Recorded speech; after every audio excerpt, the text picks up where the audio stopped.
Hey, I'm Alex Radcliffe from Board Game Co. and today I'm reviewing Orichalcum from Pandasaurus Games. Orichalcum is a 2 to 4 player game which players are trying to get 5 points before the other players. You're going to be building out your own little private map here, taking actions by combining the tile with an action card from this row, and then using that to build and develop a little bit of your tableau, gather buildings, build temples, and use the Orichalcum to be able to pay into these medallions, ultimately with the goal of getting 5 points before the other players. That's the high level of what's going on here. As far as what you do to actually get points, the specific ways you're going to get points is one of 3 ways you gather points. The first I mentioned already, pay in 5 Orichalcum, these little nuggets over here, pay in 5 of this over here to be able to gather one of these, putting it into your area there, and once you have 5 total points, you'll win the game.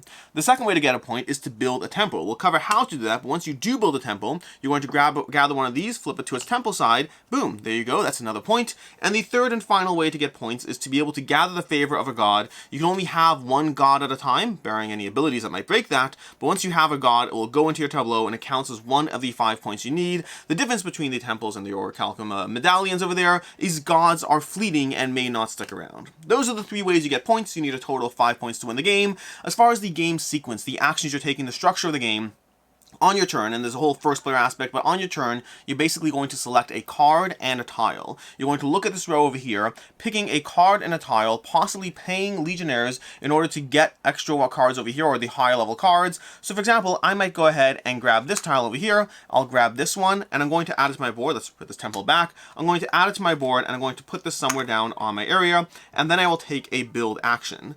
The tile you gather on the card selects the tile you're gathering, a 1, 2, or 3 tile, as well as potentially monsters on them.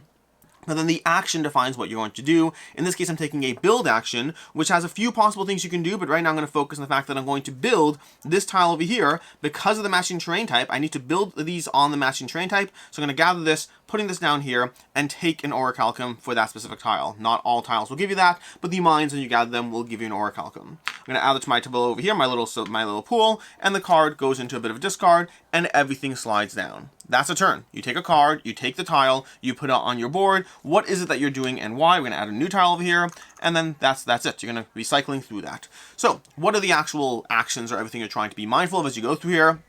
Well, first of all, I mentioned already, there's the build action. The first action you can take is that build action, where a card is going to give you a build action, which can be used in one of 3 ways, and we should refill this building over here, where you can go ahead and take one of these buildings that either give you Orichalcum generation, Legionnaire generation, or alternatively, they give you an ability that will in some way break the rules of the game. We'll come back to what some of the abilities mean later, but that's going to be the way this system plays out. You're trying to add the buildings to specific terrain types. That's option 1.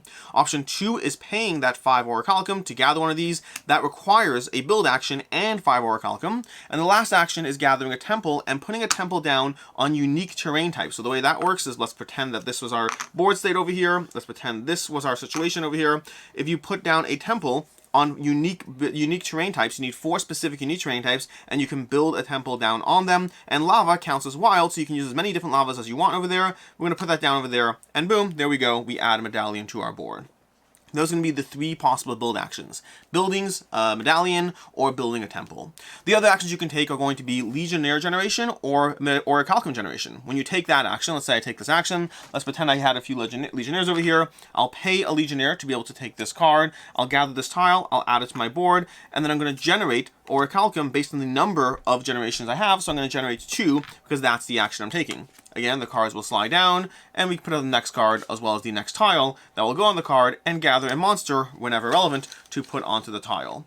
That's going to be the generation action of both Legionnaires and as well as Orichalcum. And then the last action is fighting monsters. At some point, you will inevitably have monsters on your board. Let's say we gather this monster over here. I'm going to take this 10 strength monster. So this is a 10 strength monster. It's going to give me 3 Orichalcum when I defeat it, and it's going to be on my board. And let's pretend, for the sake of this example, that I even have more monsters on my board to make it nice and easy and have a conversation around different monsters and how this full action plays out. So let's say I have this little 4 strength monster, which is going to be on my board. The way this works is I can go ahead and start attacking the monsters. When you take an action that attacks monsters, so let's say I gather this card, I put it down on my board, I have the monster on it, we're going to go ahead and take an action that fights monsters.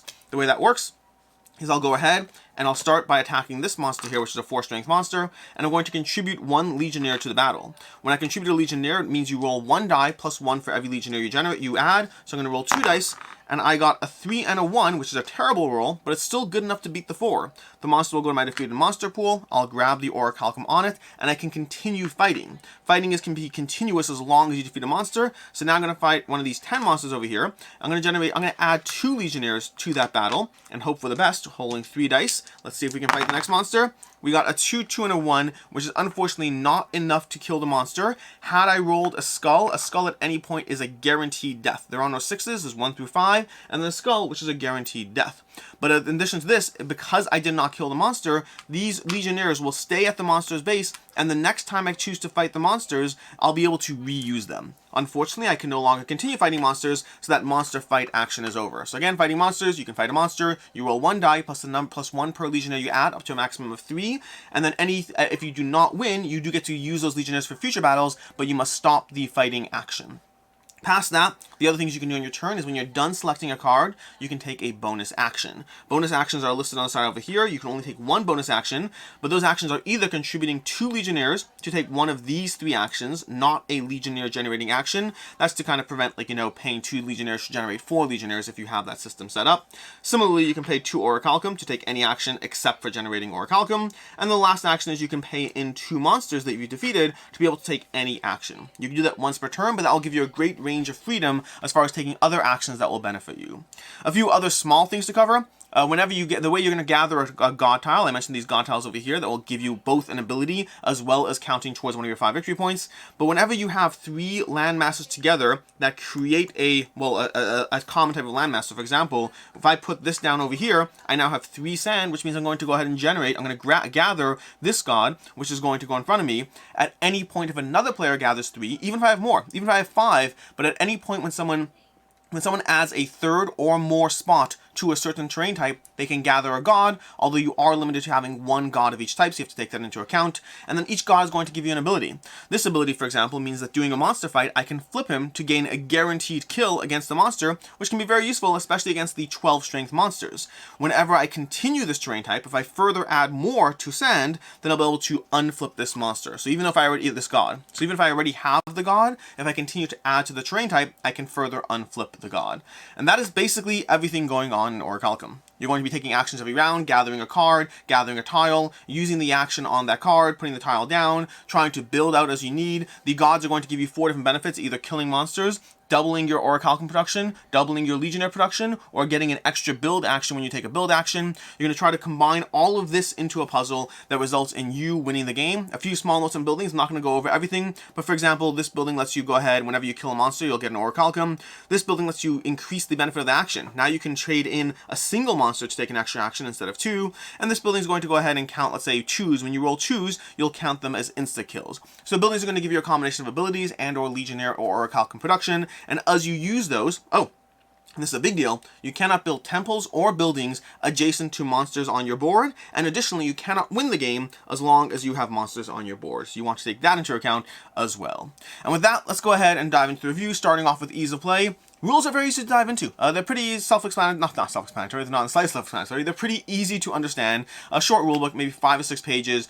For the most part, pretty clearly laid out. You're taking an action, I've taken a card, and there's a few other things as far as how the game, the things you need to know. But the rules were easy to dive into, easy to understand. Game plays in, I wonder what the box says, but I think it's around 30 to 45 minutes. It says 45 minutes. I think 30 to 45 minutes. If you're playing 2-player, you can easily knock out a 30-minute game of this. In fact, one of the critiques I have is that sometimes it can be a bit too short.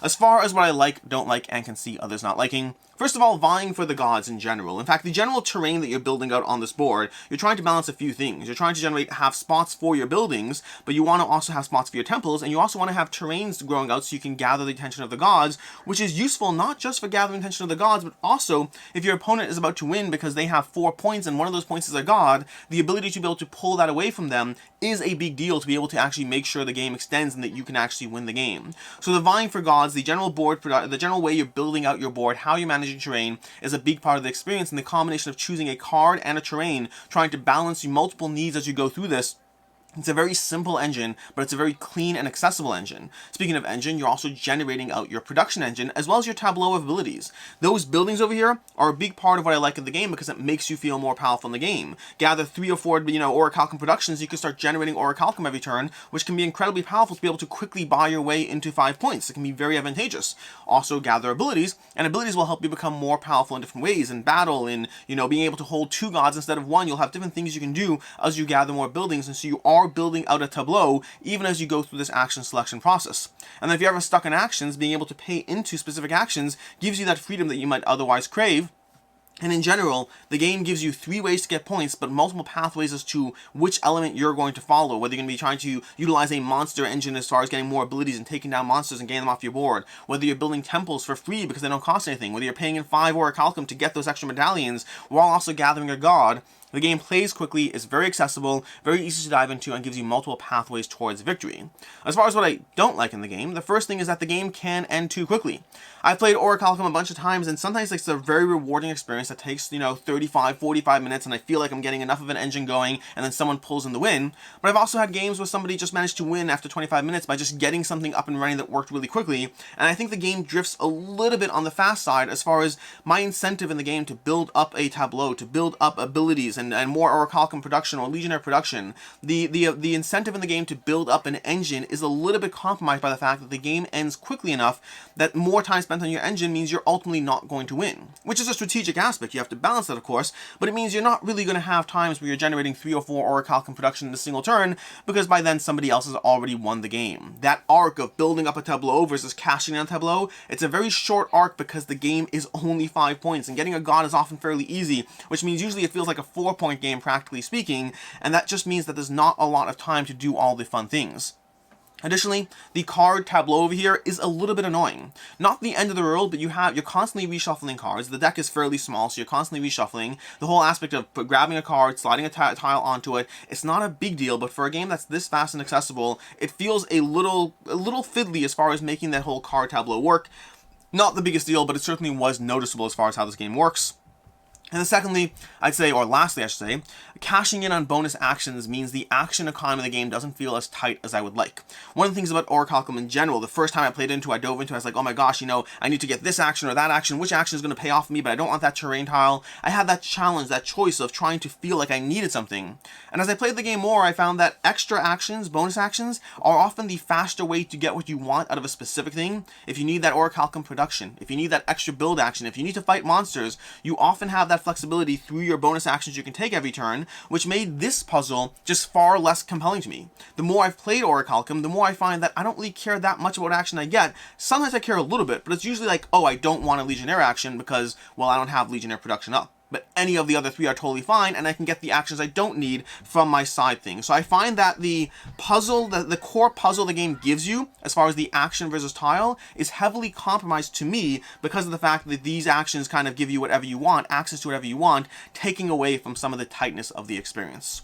As far as what I can see others not liking, first of all, the randomness of fighting monsters. At the end of the day, yes, you can contribute Legionnaires. Yes, you can try to, have some sort of min-max, not min-maxing, some sort of odds calculating as far as what you do over here. But ultimately, at the end of the day, when you fight a monster, you can roll those 6s and you can kill them. You can have terrible rolls. It is, for a game this short, you don't have a lot of time for the luck to evenly distribute across the game. And yes, we've absolutely had games where somebody just couldn't kill a monster and the other person was, just slicing their way through hordes of them at a time. And also, I'd say the game slows down at higher player counts. I think Orichalcum works great at 2, works decently at 3, but at 4, it's just a little bit too much as far as the game. There's less time to be able to concentrate on this tableau because things are moving too quickly. And in general, I just think the game slows down a bit for what the experience is. I still feel like I'm getting a 30-minute game out of it, but now it's taking, a full hour to get that game out of it. As far as final thoughts on Orichalcum, there's a lot that I like over here. The general production, by the way, is incredible. The art, the graphic design, the production, all things are good over there. The game is quick, it's simple, it's accessible, it's easy to teach, it's rewarding in what it does in many ways, but also a few small things take away from the experience for me. For me, primarily, those main 2 things are going to be the fact that I just feel the action puzzle is heavily compromised by the freedom of extra actions, as well as the fact that the game can end too quickly, giving me less opportunity to get my tableau up and running in a really satisfying way. I think Orichalcum is like just shy of being a game I really, really love, and kind of settles at being a game that I very much enjoyed my time with, but I have a few too many complaints about it for what it is. Ultimately, this is a 3.5 out of 5 for me. I like it, I can recommend it, but I'm not in love with it, and I feel I could have been, had a few things played out differently. As far as other game recommendations, if you're looking for something fast and punchy that gives you a similar, just a fast, punchy, combat-based game, but more interactive with the other players, Small World from Days of Wonder is always a fantastic game. And if you're looking for something that feeds more into the theme of Orichalcum, but takes it up to the next level as far as just a pure level of strategy and interactivity, Cyclades is a very next level game, but a very enjoyable one that I easily recommend. In any case, and until next time, I'm Alex Radcliffe from Board Game Co. I hope you found this video helpful, and as always, I hope you have a good one.